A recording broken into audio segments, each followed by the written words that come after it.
If you want to make a person with narcissistic traits afraid of you, don't fight them.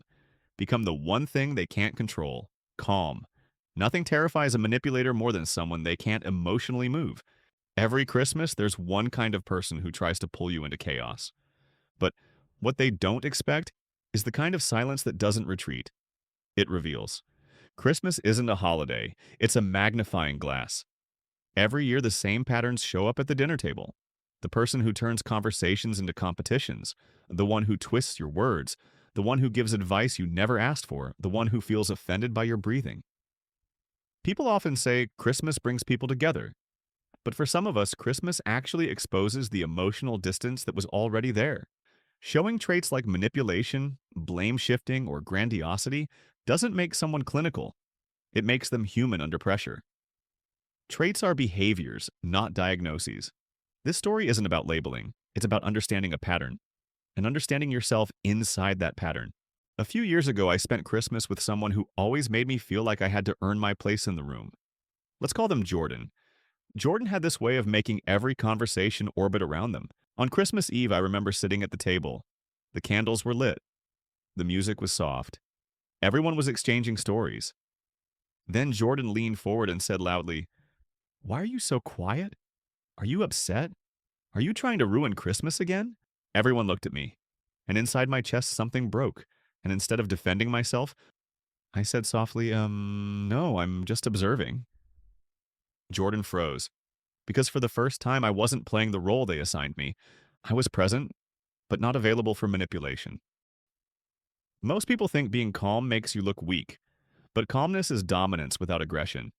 And people with narcissistic traits, they hate that. Why calmness feels like a kryptonite to certain personalities.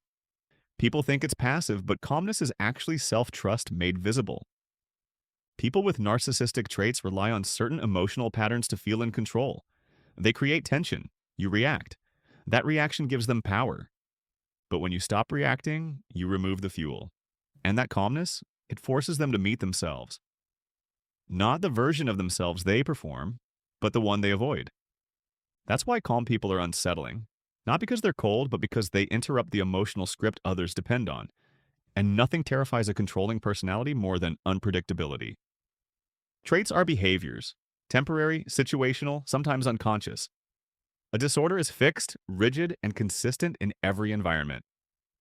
We're not diagnosing anyone here. We're looking at patterns and how those patterns affect your peace. There's an art to staying calm without shrinking. It's not silence, it's clarity. Before responding, I take one slow breath before the emotional storm hits.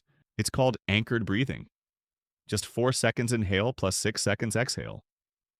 It activates the parasympathetic nervous system, the part that makes you feel calm even during conflict. And of course, the slowed voice. Instead of matching their intensity, I lower mine. It creates a new emotional rhythm, one they can't control. The unrushed response. I pause before speaking, not to intimidate them, but to choose myself over the moment. Back to Jordan. After I refused to rise to their bait, something changed. The more grounded I became, the more they scrambled to regain authority. At one point, Jordan asked, "Why are you acting different?" And that's when I realized I wasn't acting different. I was finally acting like myself. But here's how to hold your peace when they try to pull you in. Name the emotion silently. Naming it gives you freedom from it. Separate the moment from your worth. Their tone doesn't define you. Their disappointment isn't your responsibility. Their story isn't your truth. Choose the version of yourself you want to be. Calmness isn't just emotional control. Calmness is a form of self-respect. Calmness is also contagious. When one person settles, the whole room shifts. Then maybe Christmas becomes something it was always meant to be.